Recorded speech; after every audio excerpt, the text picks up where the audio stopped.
Tonight on CBC Vancouver News. This is insane. This is the one time I forgot to make a reservation and I regret it. Kind of crazy. Long lines for the long weekend, a chaotic commute for travelers trying to catch a ferry to the island.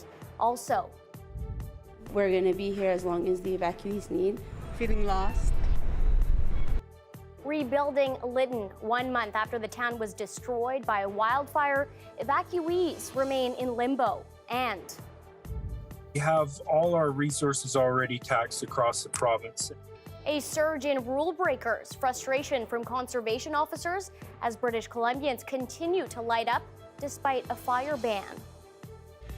This is CBC Vancouver News.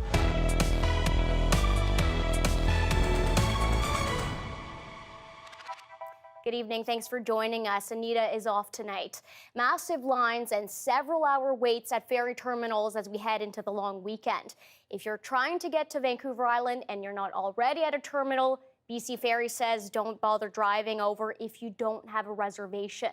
It says all remaining sailings to the island tonight and today are full. There's space for foot traffic, but the parking lot at Horseshoe Bay is 100% full.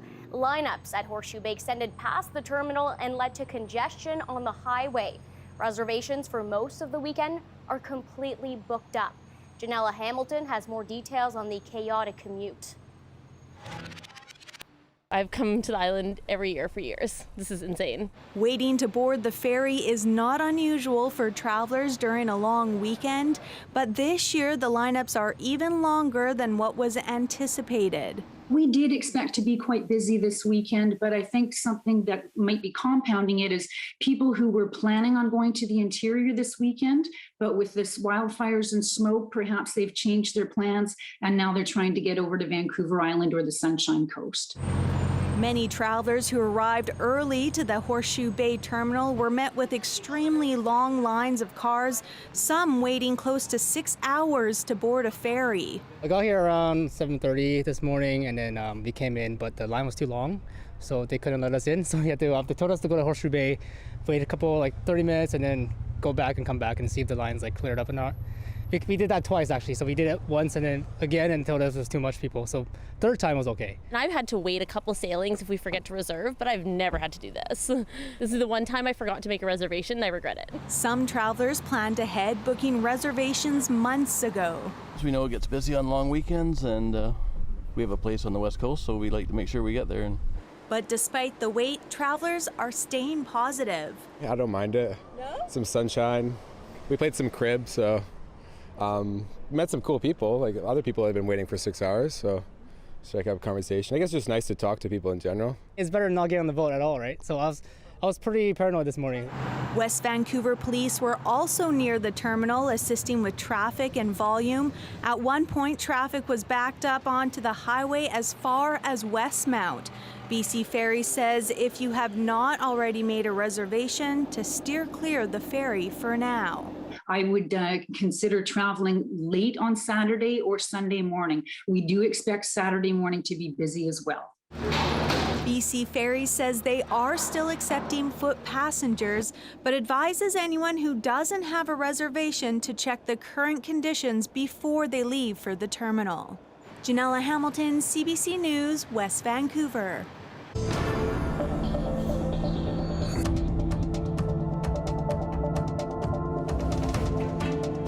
1 month after fire tore through and flattened the town of Lytton, residents are still in a state of limbo. Susanna De Silva was there in the front lines when it was destroyed and journeyed back into the town. She joins us live from just outside Lytton. Yeah, that's right. It's another hot day here in Lytton. Certainly not as hot as it was here a month ago, and not as windy as it was a month ago. That contributed to that fire spreading so quickly. But there are still fires burning. I can see one on the hillside just to my left there. Heavy smoke billowing from that fire right now. But there is work going on in the village, which is just down the hill from me here. But it will be a very slow process. And this is home. Home for Cheryl James, 160 kilometers from her rented apartment that was destroyed. Complete with improvised kitchen storage, there is no fridge or microwave, but she's just grateful to have a roof over her head for now. Not knowing what's going to happen. feeling lost. 1 month later, still haunted by the day she had to flee her burning town. I was watching a movie last night with my grandkids, and something in that movie triggered. It's hard. But there is help. And this whole section was full of food. Like, it was full of food. The longhouse of the nearby Shwai First Nation has been taken over by donations. It's become a one-stop shop for evacuees in need of items and emotional support. We've agreed amongst each other that we're going to be here as long as the evacuees need, but we're also going to transition into recovery support. The hydro crews have been working extremely hard to get the main lines back in. Rebuilding has already begun. Water and sewer service and electricity have been reestablished, but services like food and healthcare were destroyed. I think it'll take a long time. But part of that recovery process will be getting our temporary housing in. Another volunteer group who helped victims in Fort McMurray is setting up a center to offer all supports needed, including the next step, sifting through what is left of their homes.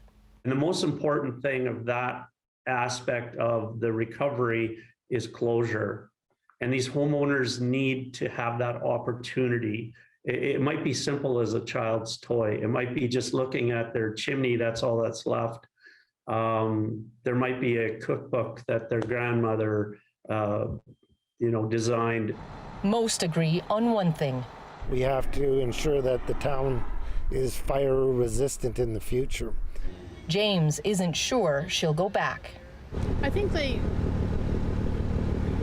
should rebuild, but people want to change it.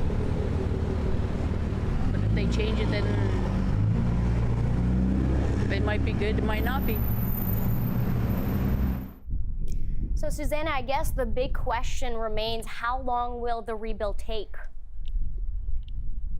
Well, the mayor told me today that their goal is 2 years from now, but that is a long time for those who've lost their homes. In the meantime, the government is offering a $2,000 check to those who lost their homes. They're also offering $1,200 to anyone in the province who was forced out of their homes for more than 10 days. Now, they are hoping as well to have some temporary housing set up nearby within the next couple of months. They can't give an exact date at this point, but there is bridging to allow people to remain in the hotels where they are until that happens. And also, CN Rail has been giving checks to evacuees, $600, but they've been giving out checks that on the back have a clause that say if you sign this, you waive all liability. CN is now saying that was a mistake, that nothing will happen if people sign and cash those checks. People can return them for a different one if they want, but they are apologizing for that mistake, and we'll have representatives in town to apologize next week.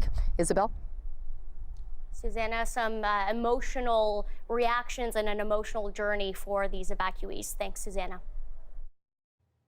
With many people traveling this long weekend, the province is asking people to be extremely cautious due to the hot weather and wildfire risks. There are 241 active fires in the province, 6 of which have started in just the last 2 days. Over 30% of those fires were caused by people. Travelers should check for road closures and evacuation notices. There are more than 3,000 properties on evacuation order tonight, and another 18,000 are on alert. Despite the wildfire concerns, the number of campfire fines being issued is rising. A campfire ban was put in place June 30th. Since then, BC conservation officers say they've issued 47 tickets and 79 warnings. The trouble is that with that type of non-compliance, there's serious repercussions. If there was a light up of a forest fire, we have all our resources already taxed across the province. Fines handed out since June 30th total more than $50,000. A fine for having a fire during this ban can cost more than $1,000. Those fire concerns have prompted Stanley Park to be temporarily closed overnight. The shutdown will start tonight from 10 p.m. until 6 a.m. Park rangers will be set up overnight at 5 access locations across the park. The causeway will stay open, but all access to the seawall will be closed. The night closures will be extended indefinitely until the fire risk diminishes.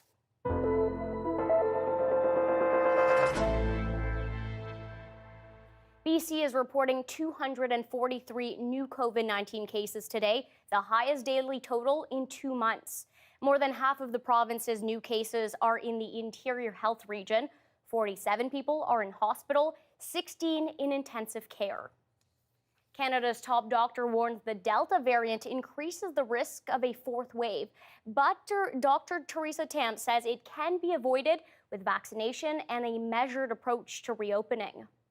We are at the start of the Delta-driven fourth wave, but that the trajectory will depend on ongoing increase in fully vaccinated coverage and the timing, pace, and extent of reopening.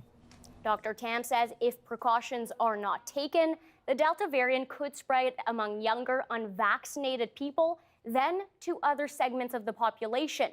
That would lead to another surge in case counts and hospitalizations in the fall and winter. Lauren Pelly has more.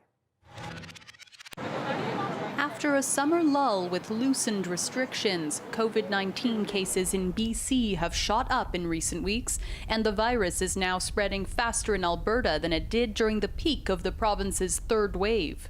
Those early warning signs come as Delta is taking over countrywide, rising from less than 10% of Canadian variant cases sequenced in early May to more than 70% by early July. We know that where the Delta variant is identified, it really rapidly takes off and spreads between people more efficiently. One study from a team in Japan found the Delta variant may be more infectious because of mutations on its spike protein, a feature found on the surface of the virus that helps it gain access to our cells. Something about the mutation has changed the shape or a feature on that spike protein that makes it fit a bit better. As a result, you need fewer viruses present to achieve infection. And new research shows just how much more dangerous Delta really is. Researchers in China found people infected with the variant carry 1,000 times more virus in their nose compared to the original strain, and they test positive a couple days faster. The findings all suggest this variant replicates at a quicker pace, meaning infected people shed more of it in their day-to-day lives. The good news is leading vaccines seem to ward off severe illness, even from Delta. But with less than 6 in 10 Canadians fully vaccinated, millions remain at risk. It's going to find sort of the pockets of the unvaccinated people, and nowhere is really probably going to be immune per se. There's hope rising vaccination rates means Canada will avoid the worst of another wave. Medical experts also say since we're facing a tougher enemy, we need to keep up tougher precautions, like mask wearing, a little bit longer. Lauren Pelly, CBC News, Toronto. BC's health minister says the province is taking steps to mitigate the effects of this weekend's heat wave. Officials say there will be more help for dispatchers and paramedics to handle an influx of emergency calls. Our teams at HealthLink BC, who have done exceptional work throughout the pandemic in British Columbia and who receive dramatically more calls every day, are prepared to take more calls this weekend. If you need help from HealthLink BC, call 811. The measures come after nearly 600 deaths were linked to last month's hot weather. Officials are asking people to check in on loved ones who might be vulnerable or alone. Cooling centers have been opened across BC. To find one near you, visit our website, cbc.ca/BC. Johanna Waxoff is off this week, and Nick Czernkovich joins us now for a look at the weather. So, Nick, maybe some much-needed rain tonight. What do you think the chances are? Hi there, Isabelle. Well, definitely some showers in the forecast, but it's a bit of a double-edged sword because those showers, in some places anyway, will come in the form of thunderstorms. And thunderstorms often one of the main causes of new forest fires. So we're going to have to watch that as we head toward the weekend. Not much to speak of in terms of precipitation right now. There's a look at the satellite and radar imagery at the moment. There are heat warnings, though, in effect that have been in effect for a while now, and we've got temperatures even down around Vancouver that'll be in the low 30s, low to mid 30s, with humidex values approaching that 40 mark. So heat warnings in effect here. We've got special weather statements in effect as well into the weekend for that heat and not quite meeting the heat warning criteria. And of course, the air quality statements that are in effect for much of the BC interior because of the smoke. Now, we're going to come back to that in just a sec because this might actually affect the Vancouver area as well. Temperature-wise, there's a look at the temperature trend. We stay hot into tomorrow, especially through the BC interior. Little bit of reprieve as we head through Sunday, and then Monday things start to pick up again. So not much relief in the forecast in terms of the temperature. Certainly not for the BC interior. A little bit more in the way of relief toward the coast. The showers we talked about is this sort of weak system that's pushing up. So there is a chance we're going to see some showers around Vancouver tomorrow, especially toward the evening hours. But the problem with this is I think tomorrow we're going to develop a bit of an easterly wind here. And what that'll do is that very well could drag some of that smoke into the lower mainland. Now, at this point, there are no air quality statements in effect. However, that could change as we head into the weekend. The rain showers push up, and then Sunday we're looking at that through the Okanagan, and that actually could help a little bit with the air quality in that region as that rainfall moves through. But again, the problem with the rainfall is it's a bit of a double-edged sword if it comes in the form of thunderstorms. There's a look at the forecast for the next 7 days. Again, a bit of relief out on the coast, but not a lot of rainfall, certainly not till about next Thursday. Isabelle. Thanks, Nick. And early this afternoon, Metro Vancouver issued a special air quality statement for eastern regions of the area. They say pollution levels will be elevated due to wildfire smoke and that those at risk should take precautions and reduce exposure.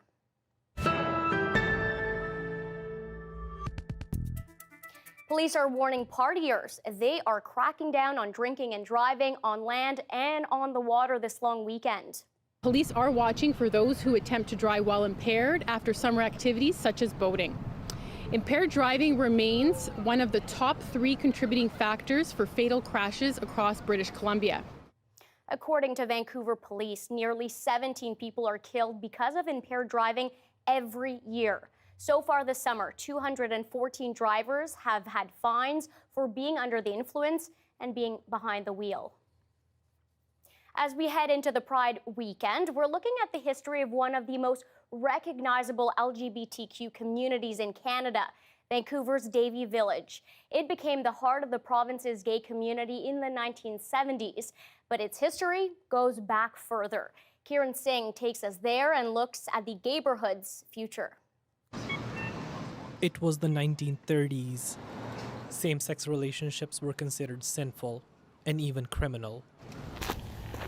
Around the same time, the trails of Stanley Park and the bathrooms of English Bay became the cruising area for gay men. There was always a bit of a queer presence here ever since the Great Depression. Queer men at this time were obviously not allowed. On the other side of the West End, gay men started frequenting spaces like the Hotel Vancouver and Hotel Georgia. Right between all of this activity was this affordable neighborhood that had an increasing amount of one-bedroom apartments. In 1969, sex between members of the same sex was decriminalized, and the LGBTQ+ presence in Vancouver's West End started to rise. West End streets also became a safe space for sex workers. They began to congregate here, and so by the mid-1970s, boom, the West End became sex trade central, and there were more than 150, maybe even up to 200 sex workers all over the streets.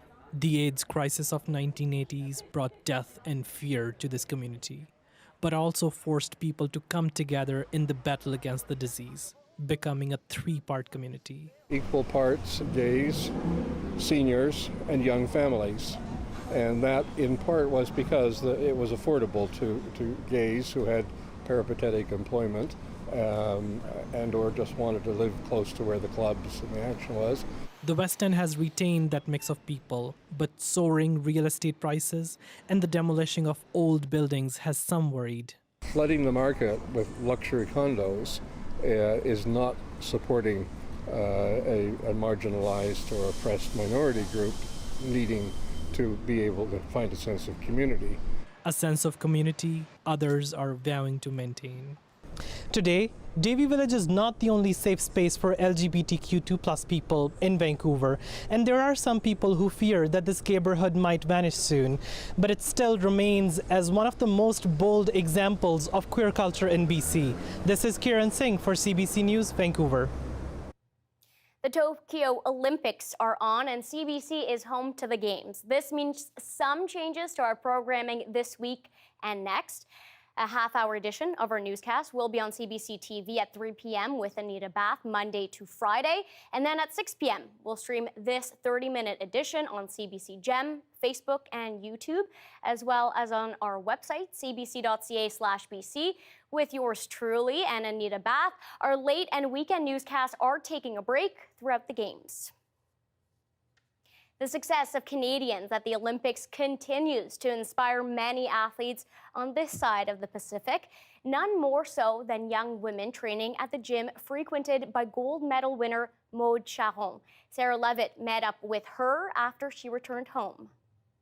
She's the first gold medalist from the Olympic Games to return to Canadian soil. Is it heavy? Why? Funny, coming from Maude Charron, used to lifting so much more. It's there! Can she stand still? Yes, she can! And she lets out the cry of joy. I still feel like I'm on the cloud nine. I don't realize what I did. A personal win, but it's also so much more than that. I felt proud that she trains at the same gym as I do. I was like, I know her.